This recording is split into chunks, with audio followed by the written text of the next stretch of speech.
Hello po mga ka-viral and welcome back again to this YouTube channel. Latest update na naman tayo ngayon. SP Chis Escudero at 17 mga senador ay pinapanagot na ng Supreme Court sa ginawang paglabag sa constitutional mandate na forthwith or shall proceed immediately to the impeachment trial ng Vice Presidente. Escudero na bigla sa hatol ng kataas-taasang hukuman. Wala pa ring humpay ang bangayan sa magkabilang panig ang Senado at Kamara hinggil sa naging hakbang ng Senado bilang impeachment court na ipabalik ang articles of impeachment sa lower house. At ito ay dahil di umano sa questionable na pagpasa ng ilang impeachment complaints ng Kongreso na pinirmahan ng 2/3 ng mga mambabatas. Ayon sa Senado, ay nasa konstitusyon di umano na isang impeachment lamang sa loob ng isang taon ang maaaring ipasalaban sa isang opisyal na sinagot naman ng Kongreso na sinunod nila ang one-year bar rule for impeachment at ang Senado ang lantarang dinidelay ang proseso. Naging mas mainit pa ang issue nang maglabas ng opinyon si Senator Escudero na maaring madidismiss pa rin ang impeachment complaint ng Vice Presidente sa 20th Congress kung pagbubutuhan ito ng majority ng mga impeachment judges o mga senador sa 20th Congress. Si Senator Alan Petro Cayetano ay sumang-ayon din kay Escudero dahil aniya, bago dinggin for trial ang isang impeachment, ay titingnan muna ang jurisdiction ng impeachment kung may nilabag ito sa konstitusyon. Umalma ang ilang mga kongresista pati na rin ang mga newly elected na mga senators na sina Senator-elect Lacson at Senator-elect Erwin Tulfo. Ayon sa kanila ay hindi maaring madidismiss ang isang kaso kung hindi ito mapakinggan sa alinmang korte. Sagot naman ni Senator Alan Petro Cayetano ay sana sa mga legal experts, law deans, legal luminaries at law professors ay linawin sa publiko ang pagbigay ng kanilang opinion not to cause confusion and to mislead their audiences. Na pinalaga naman ng mga law experts dahil anila ang konstitusyon ang dapat na unang masusunod.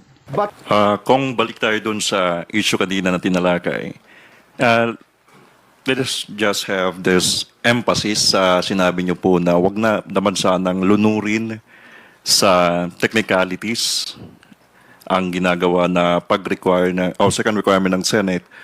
So sa tingin niyo po ba the gravity of what is happening right now is ito yung intention? No, I don't want to impute anything on the Senate. No, out of courtesy for the other chamber, I'd like to take it as a sign of good faith. No, but just a reminder for everybody involved in the process that the end point of an impeachment is to exact accountability and not provide an opportunity for others to escape from it. Di ba? Ang tanong dito is, may pananagutan ba? May nalabag ba? Hindi yung sino ba dapat ang magdi-dismiss ba? Paano ba ang botohan? Importante yung mga bagay na yun. Hindi ko po sinasabing hindi. Pero ang mas importante at mahalagang katanungan para sa ating mga kababayan saan napunta yung pera ng confidential funds? May kasalanan ba? Pag sinabi mo bang ipapapatay mo ang presidente, ang papapatay presidente, unang speaker at ang unang ginang, meron pang pananagutan ng isang halal na lingkod bayan. Those are the questions that should be considered. In other words, it should not stifle the need of the people to be able to know the facts of the matter. It should not stop and should not prevent and should not delay any further our need to present evidence, di ba? And for our institutions, for the Senate, for example, for the House serving as prosecutors, to make their case, and for the defense even, no, to show. Kaya nga sabi namin, edi kung may ebidensya, convict. Pag wala, acquit. Let the process go on. Okay. Dito naman po tayo, Congressman. Before you have said na yung withdrawal ng Pilipinas sa ICC ay isang pamamaraan to avoid accountability.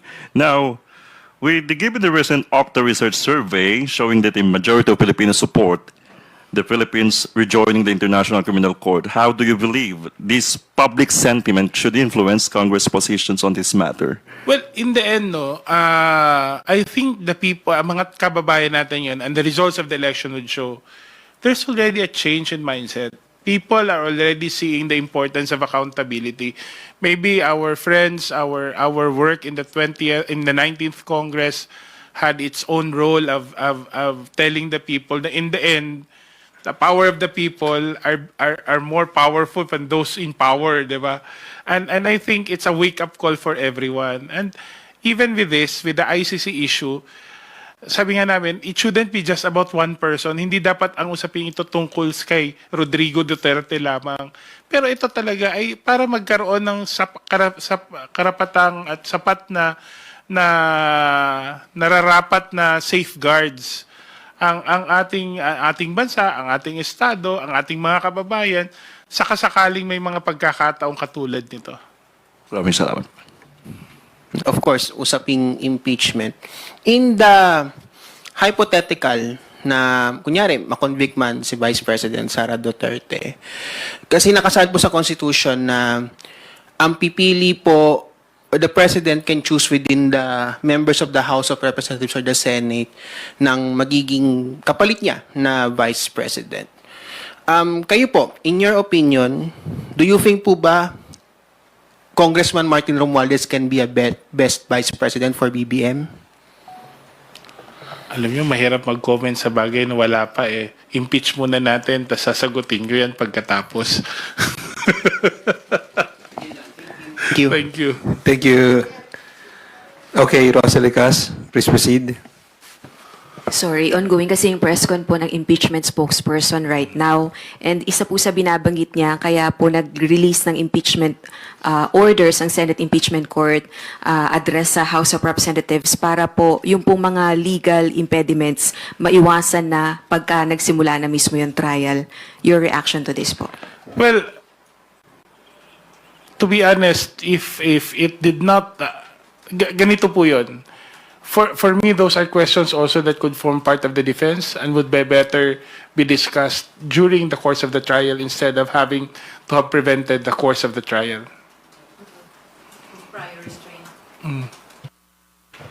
So sa tingin sir, questionable yung kanilang purpose dun po sa But with all pagdinig. due respect to the Senate, I think they're coming from something and they want to get that out of their way. But our position, my personal perspective, no, I'm not speaking for the House in this case. I think these are matters that would have been already discussed in the course of the defense of the trial. So it shouldn't be the Senate pointing them out. It should have been the defense lawyers pointing them out. Because if you look at the defense, what the defense submitted to the Supreme Court for clarifications are basically the same things that were being pushed for, or the controversies that being given consideration by the Senate. Not necessarily doubtful, but I think lang the trial should have proceeded first, so that both sides would have been heard before you can actually resolve these issues. Yung action na yun naging mas favorable sa defense. In my opinion, yes. Does it take the credibility of the Senate? No, I stand by the integrity of our institution as an elected official. I have full faith in the process and full faith and I have full faith that the Senate will exercise its mandate with independence and integrity. Follow up, kung it favored the defense, anong damage sa House and the prosecution panel? I don't think there's any damage to the position of the prosecutors. What it has damaged is the opportunity for the people to hear the case and for themselves to determine the facts of the matter. Remember, while this is a constitutional process, as they always say, it's a political one, and the understanding of the people would always play a factor in the final outcome of what will be tried in the Senate. May mga nag-call out na rin po sa impeachment court na saying nag-aabogado po ang impeachment court para kay VP Sara Duterte. Your comment on that and mensahe po sa kanila. Well, yun nga ho ang iniiwasan natin kasi nagmumukhang nag-aabogado. Pero alam natin kung meron mang pananagutan, kung meron mang perspektibo o meron mang concern ang Senado, it could have been raised better in the course of the... Earlier po, you mentioned na sa konstitusyon, after magawa ng House yung responsibility nito sa impeachment, ang sunod na po nito ay ang trial at ang decision po ng Senate Impeachment Court. Naniniwala po ba kayo na yung dalawang impeachment orders ng Senate Impeachment Court ay unconstitutional? Okay, I don't want to complicate further the work of our prosecutorial team, no? Pero ako naniniwala in the end of it all, sisimplihan ko lang ho, sana hindi malunod sa technicality itong usapin ng impeachment. Ito po'y usapin ng accountability. Ibig sabihin po, lahat ho sana ng proseso ay nakatuon po sa katanungang kailangan bang husgahan, meron bang pananagutan ang isang opisyal na halal ayon sa ating saligang batas, ayon sa ating mga batas. Kung ang usapin lang po ng impeachment ay maiuwi kung i-dismiss dahil sa teknikalidad, hindi ho natin na-serve ang original purpose ng impeachment process, that is to exact accountability from our elected officials. It would be difficult to ascertain at the moment, and I will leave it to the luminaries to decide whether what can be considered unconstitutional. Such actions will be considered unconstitutional or not. But in my mind, more than the constitutionality, it should be the morality of what we're doing that should disturb us, not only elected officials, but everyday Filipinos. Follow-up lang po. Since unprecedented po yung impeachment orders ng Senate Impeachment Court sa House of Representatives, does it warrant your compliance? Well, that is also the question that we want to clarify with the Senate. If you notice dun sa compliance sa response po ng House, no, may subject to clarificatory actions, no, yung pag-comply ng House, and that is the thing that we also have to consider in this case. Kailangan ba namin mag-comply? To what extent? Sa anong pamamaraan? Yung po katanungan.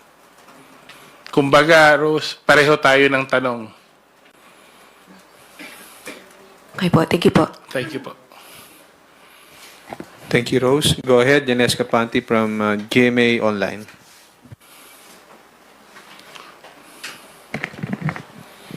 Good afternoon, sir. afternoon. Former VP Leni Robredo and now Naga City Mayor, she said during her inaugural speech that she will remove the confidential funds for LGU, Naga City LGU. Tapos, I think just this morning, a mayor from Dumanjug, Cebu, he said na he will follow the lead of the former VP.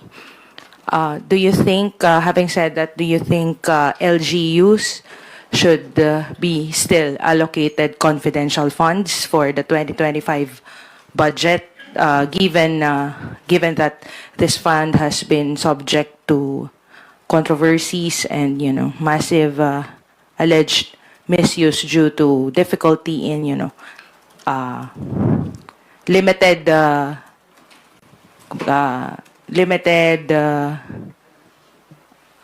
powers of agencies to audit this kind of fund? Ako honestly, hindi po ako, I think, no, personal ko po tong opinion, dapat hindi ho natin hinuhusgahan ang mga pondo dahil po sa mga nang abuso dito. We have to also learn, we must also be able to ascertain the usefulness of certain mechanisms with the merits, with the good that they're able to do. And the same is the case with confidential funds. May mga LGUs po na nakakatulong po ang confidential funds, especially kung may security threats po na nakaloob. At ayaw naman ho natin na gawing one size fits all lahat for all LGUs. So ano po ang pwede nating hakbang? Ang mga kinakailangan ho nating hakbang, katulad po ng mga nakaraan sa 19th Congress, iriripaigtingin natin ang mga guidelines sa paggamit ng confidential funds. Isa po yun, siguro pagsasaibatas nung mga joint memorandum circular na ginagamit ngayon, at pagbibigay po ng mas focus na legislation doon sa mga pananagutan ng mga SDOs, pati po yung qualification nila. Doon po sa paggamit po ng fidelity bonds ng ating mga SDOs at lahat po na may custody ng confidential funds. Marami po tayong natutunan na mga gaps, regulatory gaps, practices na kailangan pong ayusin doon po sa hearing natin ng Committee on Good Governance, and Public Accountability noong nakaraang Kongreso. At Yan po siguro ang kailangan nating gawin. Hindi naman ho natin pwedeng alisin totally ang confidential funds, especially in some municipalities or LGUs or even agencies of government kung saan malaking tulong din po ito para sa mga ginagawa nilang mga aktibidades related to public order and security or even like anti-insurgency measures. Pero ang mahalaga lang, inasayayos natin ang legal framework at yung paano po gagamitin. And also, to be sure na merong sapat na oversight ang mga ang COA, for example, at even po yung ibang mga agencies na may ganitong pananagutan. Let's go to one of the most controversial statements of the Senate President na talagang pinag-usapan. Sabi niya, the Senate Impeachment Court can dismiss the case. Ito na yung, kanina you were starting to talk about it. Yes. Can dismiss the case. Ano ba ang ibig sabihin noon? So, Kuya Boy, pag nag-file ka ng kaso sa kahit anong korte, ang unang titignan dyan ay yung jurisdiction. And to not be very technical about it, it's simple. The authority or the lack of authority to try the case. So, sa Supreme Court, meron sila tinatawag na prohibited pleadings. So, may mga sinasabi ko, anong prohibited? O whether motion niya or pleadings. Ang prohibition mo lang sa Senado, yung lang nakalagay sa konstitusyon. But to go to the main point, Kuya Boy, no? We should not dismiss outrightly unless it's a question of grave violation of the Constitution. Ang nabenta kasi nung ibang advocates ng hindi nyo man lang titignan yung ebidensya, i-dismiss nyo na. Okay? That's always the case if you question the jurisdiction.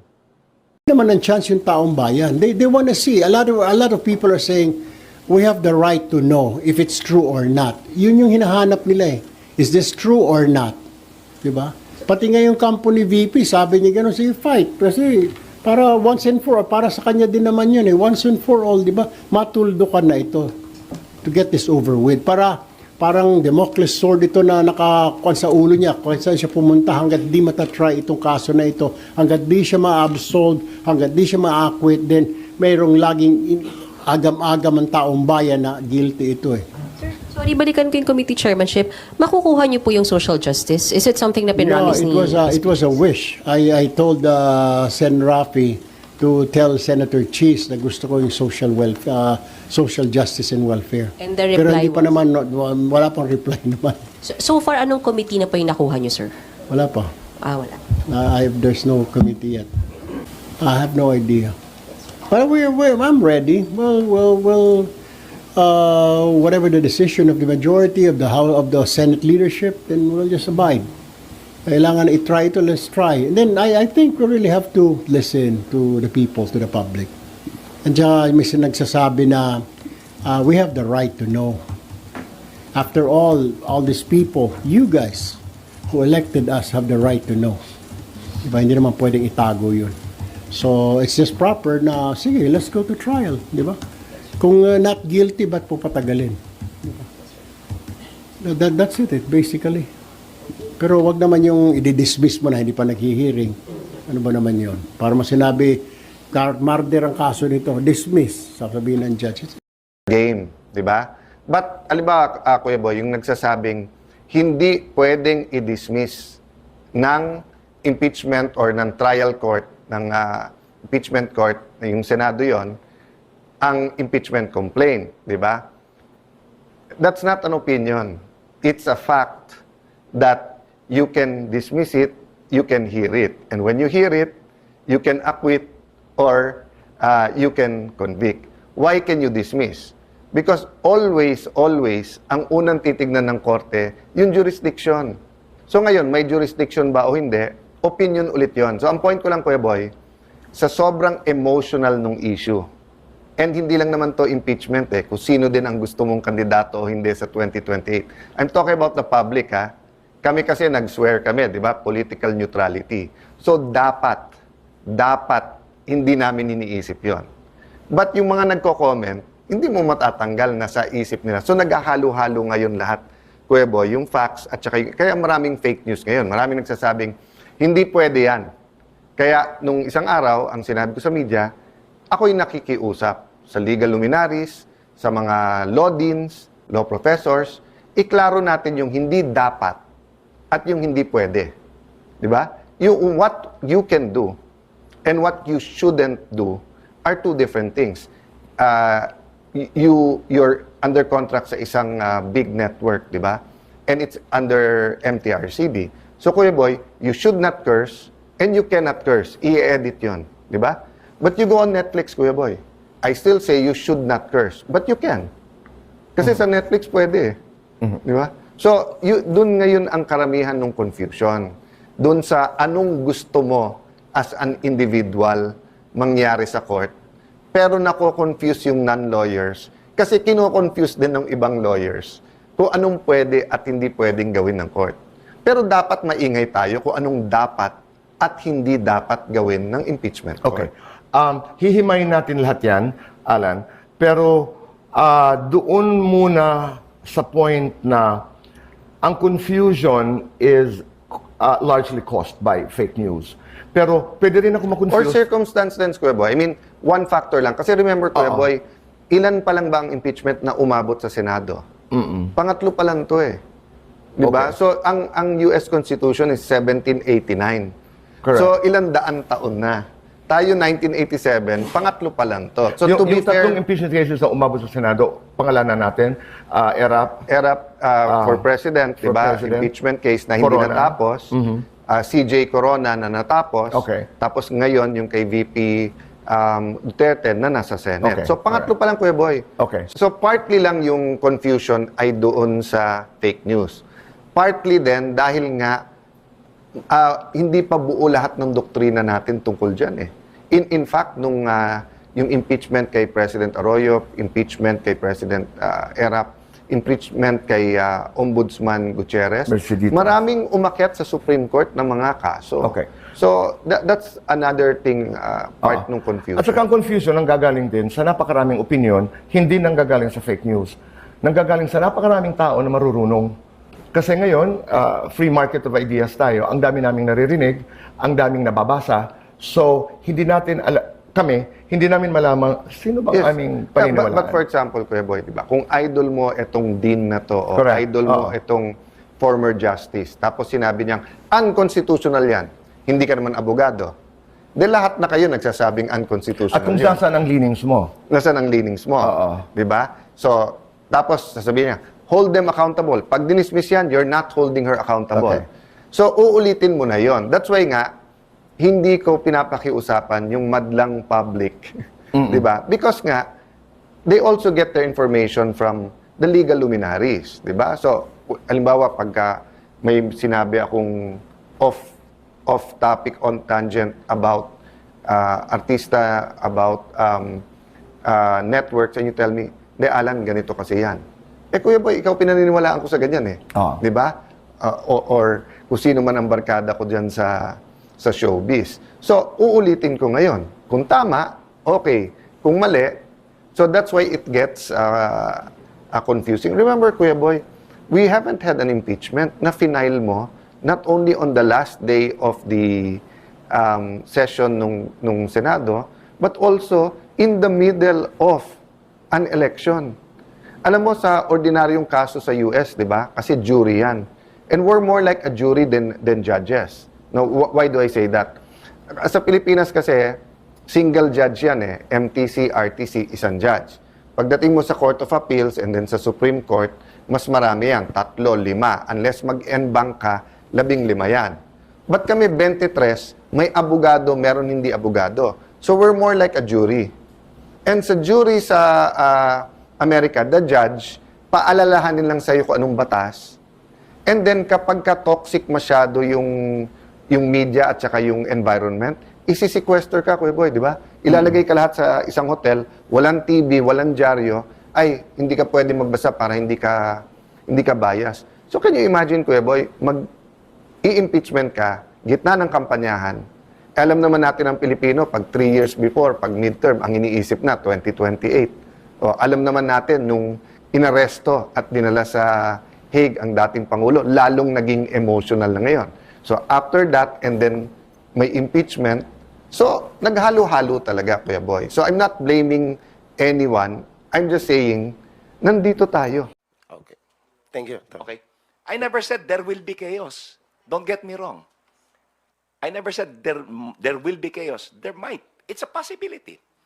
Pwedeng tanggapin ng bayan, pwedeng hindi. Everything is possible. Pwedeng tanggapin, edi wala. Because ang ultimate na boss ho natin ay ang taong bayan eh. Thank you. Thank you, Vic. Rosalie Cas from UNTV. Go ahead. Hello po. Good afternoon po, Attorney. Hi. Yeah, last interview with you via Zoom po kasi na-mention nyo po, yun pong balak nyo after na ma-submit yung pleading or yun pong tugon sa reply. answer ad cautelam. Opo, can you walk us through what will happen next after you submitted to the Senate your reply to the motion of VP Duterte? Itutulak nyo pa rin po ba yung pagkakaroon ng pre-trial Yes, kung ng mas maaga? Opo. Kasi yung pre-trial is very convenient for all parties concerned. Dahil sa volume, sa dami ng aming dokumento, mahirap po itong i-identify. Pagka nagtatrial ho kasi, kada piraso ng ebidensya, ipapa-identify mo, mamarkahan mo, so tatagal ho yung proseso. With a pre-trial, may pre-marking. So, pag presenta mo sa testigo, markado na. Ipapa-identify mo na lang. Malaking convenience. May inaay po ba kayong particular date ng start ng pre-trial? Wala po. Nasa sa impeachment court po yan eh. Pero para ho sa amin, mas maaga, mas maganda. Ay, may nabanggit din po si Senate President Escudero na yun pong inyong pagiging spokesperson ng House Prosecution Panel is only until June 30 and kailangan po ba na i-renew yung designation nyo na yon pagpasok ng 20th Congress? Hindi na ho pa dapat pagtalunan yan dahil madali ho namang i-comply yun eh. Madali ho i-comply. Hindi na ho dapat pagtalunan yan. Ito po, pahabol na lang din po. Regarding po dito dun po sa nakalagay sa response nyo rin po, sa, Reply. that the only Ano yung direksyon na tinutuhog eh? To dismiss without trial. Ba't niya in-erase yung mga issues about one-year bar rule na sinagot naman namin, absence of due process na sinagot namin, yung Senate is not a continuing body na sinagot namin, wala yung articles of impeachment na sinagot namin. So, they want a shortcut. Wala ng trial, dismiss na lang. Kaya doon sa prayer namin, i-deny yung kanilang motion to dismiss. Thank you. Marian? Sir, sorry. Sir, there's also this part po dun sa reply. Respondent's prayer to dismiss the articles of impeachment on technical grounds must be denied on the ground of public accountability, cannot be skirted by citing procedural shopping.